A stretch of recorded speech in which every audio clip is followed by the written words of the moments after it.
quiero saludar siempre con mucho gusto a Ricardo Garza. Ricardo, eres terapeuta, experto en el campo de la salud emocional, presidente del Consejo Mundial de Desprogramación Evolutiva. Tienes un libro, cuéntanos sobre este libro antes de empezar con una que otra pregunta del público de ¿Qué tal, Fernanda?, en relación a conflictos de pareja. Te escuchamos. Gracias, gracias.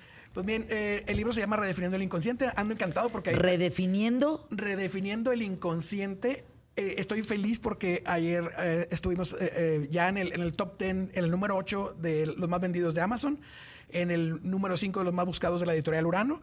Y pues vamos creciendo muy bien, muy contento porque es una propuesta que estamos dando para la comprensión del ser. En este sentido de que nos han enseñado todo el tiempo, Fernanda, que finalmente tenemos que aprender todo lo externo, cómo funcionan las plantitas, cómo funciona el mar, cómo funciona todo. Y luego nadie nos ha enseñado cómo funcionamos nosotros en realidad.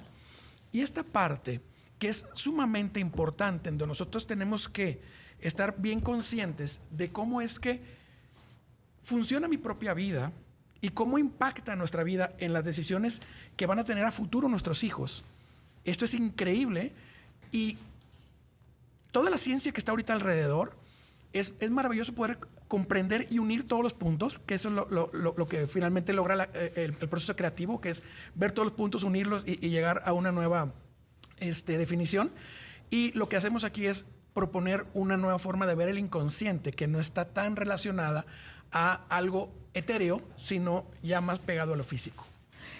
¿La gente comprende lo que dices? O sea, la gente comprende que es nuestra responsabilidad, nuestra obligación vernos como seres que tenemos obligaciones, que tenemos responsabilidades, que nos relacionamos con quien nos relacionamos porque a lo mejor no elegimos bien o sí elegimos bien, que no es culpa del otro, que no está para allá, que es para adentro, que es tuyo. Eso es algo muy difícil de comprender por las personas. Yo he visto que sí, Ricardo. Le resulta extremadamente complejo, Fernanda. Pasa esto, que siempre estamos en la dinámica de me hicieron, me pasó, sucedió algo. Nada sucede que no esté en mi interior. Aquí es algo bien importante entender que lo que nosotros pudiésemos llamar la Matrix, viéndolo como de una forma común de explicarlo, vaya, la realidad, esta realidad es creada por nuestro propio interior. Aquí la clave de todo es la percepción. ¿Qué es la percepción? La percepción es el filtro existente entre un evento exterior y lo que yo puedo sentir. O sea, entre el cuerpo y el exterior hay un filtro para poder saber qué siento. Y eso se llama percepción. Una persona, por ejemplo, en una situación puede percibir algo que 5 personas diferentes pueden percibir algo diferente. Ejemplo, en un caso, por ejemplo, cuando alguien es despedido, una persona puede sentir humillación, otra persona puede sentir abandono, otra persona puede sentir traición, otra injusticia y otra rechazo. Entonces, dentro de estas 5 heridas que están en mi infancia, todo lo que aprendo en la infancia conforma, es la tercera parte de la conformación de mi inconsciente. Entonces, cada quien va a interpretar algo diferente de un mismo evento. Pero a ver, ¿eso funciona igual en hombre y en mujer? En todos. La percepción es universal. No importa... Va a depender mucho de todo tu conformación de esta misma percepción. ¿Cuál es la conformación de la percepción? La conformación es la información epigenética heredada desde los ancestros, luego la información grabada a nivel celular en todo el lapso de la concepción hasta el parto, después todo lo aprendido de los 0 a los 7 años. ¡Wow!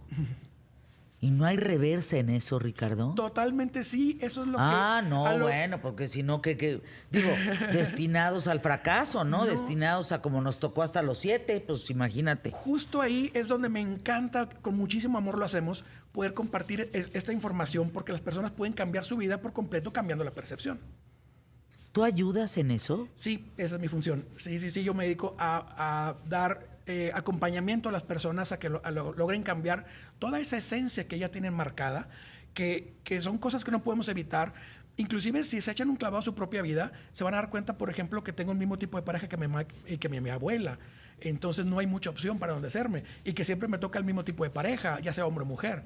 Entonces, ¿cómo es posible? Por eso la frase de que todos los hombres son iguales, por supuesto para ti. Todas las mujeres son iguales, claro, para ti. Entonces, ¿qué sucede esto? Que se crea un molde y yo vengo con toda la información predeterminada, lo que llamamos el destino, para poder vivir esto. A ver, Ricardo, pensemos en el proceso para llegar contigo. Te hablamos, nos das una cita, ¿qué tenemos que hacer para resetear nuestras experiencias, resetear la vida y los hábitos y todo lo que tuvimos y tenemos? Claro, básicamente, bueno, en redes sociales está toda la información. Pueden encontrarme. Yo, desafortunadamente, hoy tengo como 3 años de terapia por delante. No tengo agenda disponible, pero tenemos un equipo de 20 terapeutas egresados de nuestra escuela que pueden atender en cualquier momento. Y lo que sucede en terapia, por ejemplo, el proceso es entrar a la página web y de ahí contactar a un terapeuta. Y lo que ¿cuál es la página? Es desprogramacionevolutiva.com. Desprogramacionevolutiva.com. ¿Qué quiere decir desprogramación evolutiva? Nada más para entender. Claro que sí. Muy buena pregunta. Pasa que nosotros venimos con esta información epigenética heredada transgeneracional, más lo que conforma la infancia, y eso genera, como si fuéramos una computadora, genera una programación. En esta programación yo ya vengo predestinado. Desafortunadamente me encantaría poder decir otra cosa al público para animarlos, pero el 95% de mis decisiones más importantes ya están determinadas. Entonces, todo este proceso ya venimos programados y es súper comprobable en la vida de cada paciente. Entonces, ¿qué pasa? Que para poder evolucionar, porque luego romantizamos, Fernanda, pasa mucho esto, romantizamos el decir, vengo a sanar a mi madre. No, por Dios, vienes a repetir a tu madre. Sanar es poder trascenderlo. Entonces, ¿qué sucede? Que dentro de esta programación no hay evolución, aún y esté viviendo lo contrario a mi ancestro. Entonces, ¿qué sucede en realidad? Que hasta que yo no tome conciencia, logre generar un aprendizaje y logre transformar mi percepción, hasta entonces yo podré darme por evolucionado. Y la magia de esto es que todo el mundo podemos evolucionar. www.desprogramacionevolutiva.com. Ahí encontramos toda la información. El público está bien informado. A ver, dice Jonathan. Fer, ¿le puedes preguntar a Ricardo Garza que si esto que dice tiene que ver con el registro acásico o akáshico? Oh, no. Los registros akáshicos es algo ya más holístico. Lo conozco bien, pero eso es acceder a la información álmica. No está relacionado. Nosotros vamos muy apegados a lo científico en temas de la epigenética, la información celular, los traumas, toda la base científica. Si bien yo en lo personal sí lo conozco, pero no lo aplico. Al menos no mi trabajo. Entonces, entran a la página www.desprogramacionevolutiva.com. ¿En qué casos debemos entrar ahí? ¿En qué casos podemos decir, caray, esta terapia puede funcionarme, esto puede ser una herramienta? Yo creo, Ricardo, salvo tú que te dedicas a esto, que todo nos sirve. Nos sirve ampliar nuestro criterio para lograr una mejor salud mental, pero tampoco meternos como en tantísimas cosas porque luego te haces bolas. Sí, exacto. Es algo que yo recomiendo mucho. No se metan a muchísimas cosas y denle espacio a cada una de sus terapias. ¿En qué caso nos puede servir esto? Nos va a servir en todos los casos que tengamos alguna frustración de algo que no hayamos logrado en nuestra vida, en eso que no he podido resolver jamás en mi vida. Todo tiene solución. El punto es que hay que aprender a conocer el camino. También es muy importante, Fernanda, comentarle a la gente, y lo comento con todo el amor del mundo, que no siempre se requiere pagar terapia. La gente puede acceder a, por ejemplo, en mis redes sociales. Es que, en verdad, siempre les comparto esto porque es muy importante. Hay personas que jamás podrán pagar una terapia. Y nosotros, con todo el amor del mundo, regalamos muchísima información en nuestras redes sociales. Por ejemplo, en mi canal de YouTube, que es Ricardo Garza MX, así me encuentran en todas las redes sociales. Damos prácticamente el paso por paso de cómo hacer su sanación. Ya cuando no puedan... Es muy importante eso. Todos creemos que tenemos a la mano. No es cierto. Sí, no es cierto. No es cierto que tengamos todos terapia a la mano. No. Y hay personas que no pueden acceder a la terapia. Entonces, lo que hacemos es ayudarles a las personas que hagan la toma de conciencia, que ahí ya se da un gran avance. ¿Qué pasa, por ejemplo, con las personas que ya tienen bien identificado su conflicto? Por ejemplo, un conflicto entre pareja, un conflicto de familia, entre los hijos, pues solamente hay que buscar el origen y destrabarlo. Y una vez que lo podamos desprogramar, vamos entonces a encontrar una solución. Pero hay mucha información que nosotros le regalamos con todo el amor del mundo, porque no siempre se puede pagar una sesión de terapia. Por acá te dicen, ¿qué señas indican en mí que puedo yo tener un conflicto para ser atendido? Ya. Eso nos vamos a ir a la infancia. Ahí hay un conflicto en la infancia, quizás de algún tipo de falta de atención de la madre. Recordemos que cuando hablemos de la madre vamos a hablar siempre de la maternidad. La maternidad se define, al igual que la energía femenina, como dar amor, alimento y apoyo emocional. Esos son los primeros tres, hay bastantes más. Pero dentro de estos tres, que son los pilares fundamentales de la energía femenina, que es la maternidad, entonces vamos a encontrar que, por ejemplo, si mi madre no me dio el alimento a tiempo, por muchas ocasiones, porque estaba ocupada, porque estaba con otro hermanito, porque estaba trabajando, por alguna razón, entonces quizás yo en mi percepción me sentí desatendido, por lo tanto quizás en el restaurante me voy a sentir desatendido. Quizás, ¿Es en serio lo que estás diciendo? Por supuesto. Entonces, esto... O sea, ¿tanta huella tenemos que voltear a ver? Sí. Pero son solamente 3 lugares: los ancestros, el embarazo, concepción, embarazo, el proceso de nacer, el parto y la infancia. En estos lugares vamos a encontrar toda la información que nos conformó. Toda. ¿Qué tal? Sí. Porque fíjate, yo recuerdo una terapia hace muchos años y lo comparto con el público más inteligente de la radio y la televisión en México, que empezó ya a meterse el terapeuta tanto con mi mamá. No, ese día llegué y le dije, me torcí el pie no, porque tu mamá, y entonces todo tenía que ver mi mamá. Hasta que le dije, oye, déjame vivir los años que me queden con mi mamá, claro, en paz con ella. Porque si yo ahorita me meto a trabajar asuntos con mi mamá, la voy a acabar odiando, claro, no voy a poder con ella, la voy a alucinar, y quizá el tiempo que me quede con ella, en lugar de amarnos, pues vamos a acabar en bronca. Claro. Y aquí, por ejemplo, los pies representan inconscientemente a la madre. Hay que entender primero que todo, Fernanda, que el inconsciente es simbólico y atemporal. Son las dos principales características, entre muchas otras. Pero dentro del simbolismo es que el inconsciente, como no es el cerebro que razona, no pasa por la razón, entonces genera todo lo simbólico. La madre está representada por todo lo que está abajo, y todo lo que está arriba está representado por el padre. ¿Por qué? Por el inconsciente colectivo universal. Todo lo que está en el cielo, el padre, por ejemplo, y la madre tierra, ¿no? Entonces, todo lo que está en los pies sí representa a la madre, pero no siempre es la madre, sino la maternidad. Por ejemplo, en una mujer podemos buscar un conflicto. Si yo tengo un conflicto en el pie, por ejemplo, estaría buscando yo un conflicto con la madre o con mi propia maternidad, yo como mamá, ¿sí? Entonces, aquí hay que entender algo bien importante, que siempre buscamos el no juicio para poder sanar. Cuando nosotros metemos juicio a algo, ya va a haber un conflicto de no poder sanar. ¿Qué es lo que pasa? Que si yo digo, ok, tengo un conflicto con la maternidad, ya no es lo mismo que tener un conflicto con la madre. Porque siempre les digo a mis pacientes, ustedes no tienen conflicto con papá y con mamá, tienen un conflicto con la forma en la que fue tu papá y tu mamá.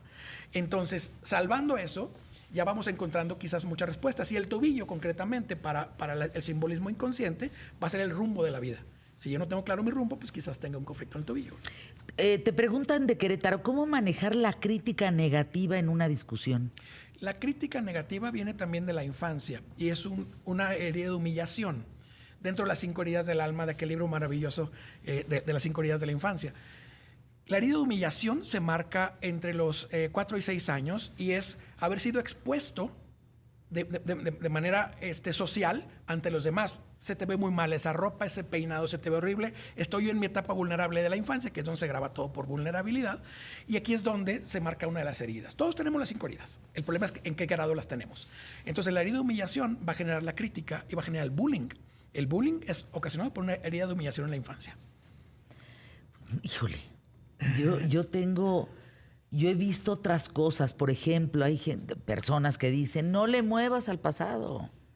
O sea, el pasado ya es un muerto, pues. Ya no está. El pasado está muerto y a los muertos se les respeta y así déjalo. Te explico.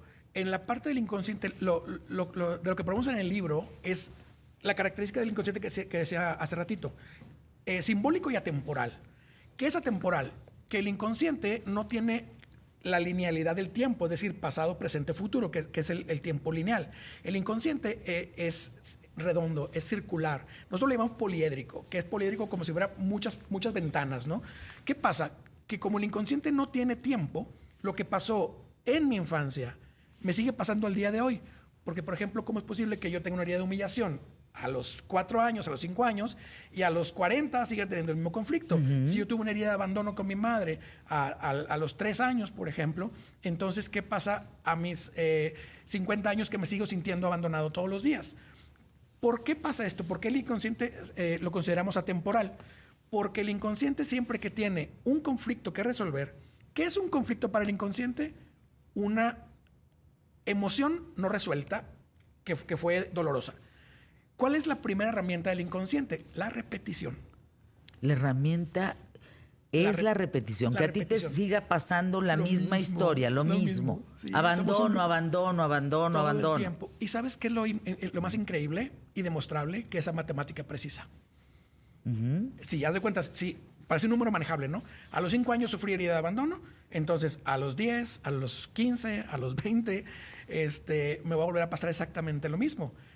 Eso se le llama, esto fue determinado por el psicólogo francés Marc Fréchet, y lo llama repetición inconsciente. Y también hay algo que se llama síndrome de aniversario. El síndrome de aniversario, por ejemplo, es a la misma edad que mi madre o mi padre me pasó algo exactamente idéntico a mí. ¿Qué cosa? Mi mamá, estando en el hospital, me encuentro con una señora y me dice, ¿te acuerdas de mí? Le digo, sí, te conocí en un evento. ¿A quién tienes en el hospital? Me dice, a mi marido, con un infarto a la misma edad que le dio a su papá, sí, y está aterrado porque su papá murió. Ajá, totalmente. Ese se llama síndrome de aniversario. El otro también se llama ciclo biológico memorizado. Y es que el inconsciente me va preparando todo. Por eso hay una frase maravillosa de ahorita me acuerdo el nombre, que dice, Dios no juega a los dados. Sí, Albert Einstein, perdón. Frase maravillosa de Albert Einstein.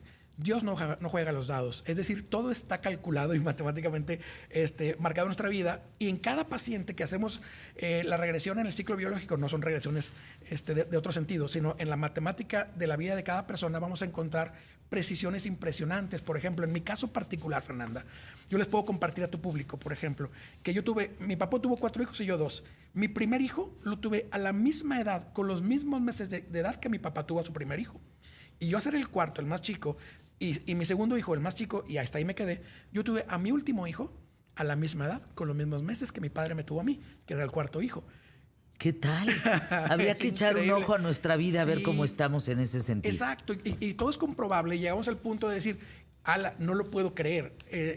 Y aquí es donde podemos ir descubriendo cosas de nosotros mismos que nos van a llevar a resolver muchas cosas. www.desprogramacionevolutiva.com. Gracias a Ricardo Garza por estar con nosotros.